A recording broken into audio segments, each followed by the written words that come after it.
janna la hiriya sinambaya Osomicha hoy te kakhia Yeyusi arkunia Kapauna kutawari samalwaya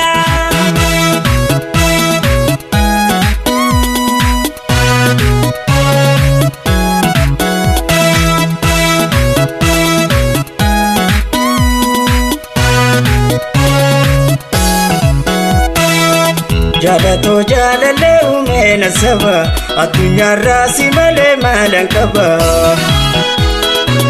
Jirenya khosin induske gakaba Orichato akametin sidaba Jalako jalale anasaba Jalali qadara narkana kaba Tiqawara kabe arkana kaba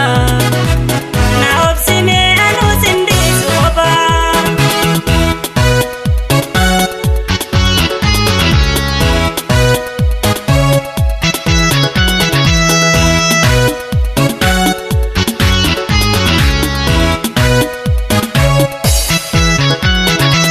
Onalali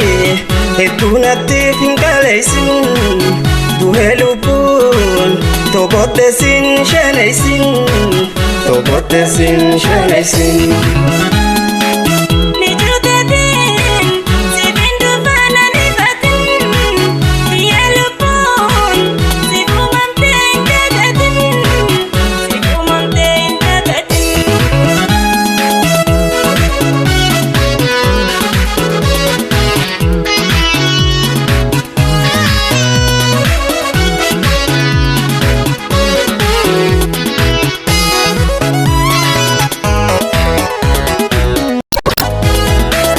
Lukuf sadeh Cisukhia Kotu dawa Lukutiya Oi janna la hiriya sinambaya Osomicha hoy te kakhia Yeyusi arkunia Kapauna kutawari samalwaya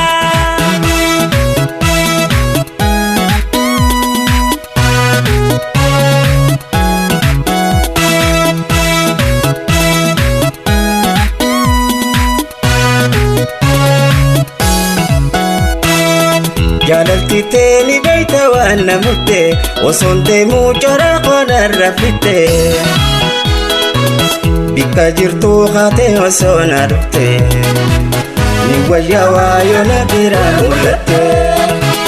Jalalti teni sarkana kabdi Okan ziyadati kalbin nakhti Kaifadetin de ujira qabuti Osi furmani nubdu fadi wati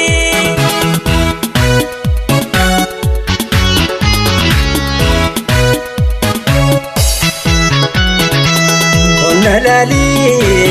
Etukanan nandabaisin Duhelupun Tobotesin shanaisin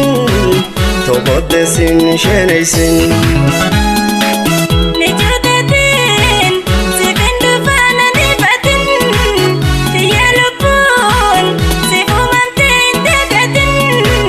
Sibumamten kagatin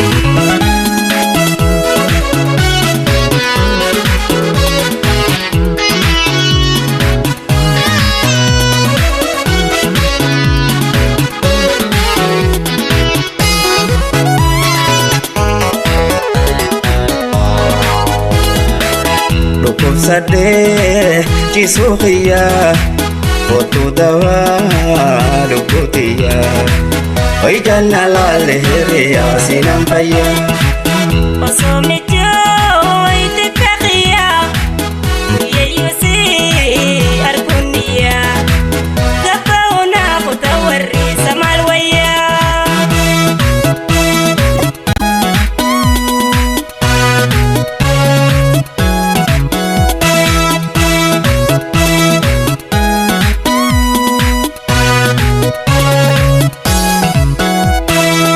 Halkan abjuun dhufta hogguu hin haftu Olka ussiin arkuna biiran jirtu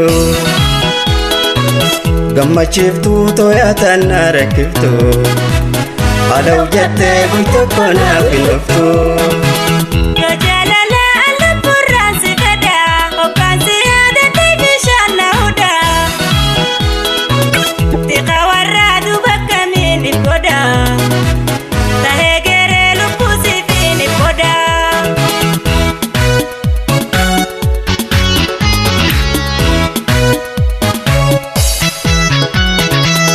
Onna laalii hedduu kanan nan dheebeysin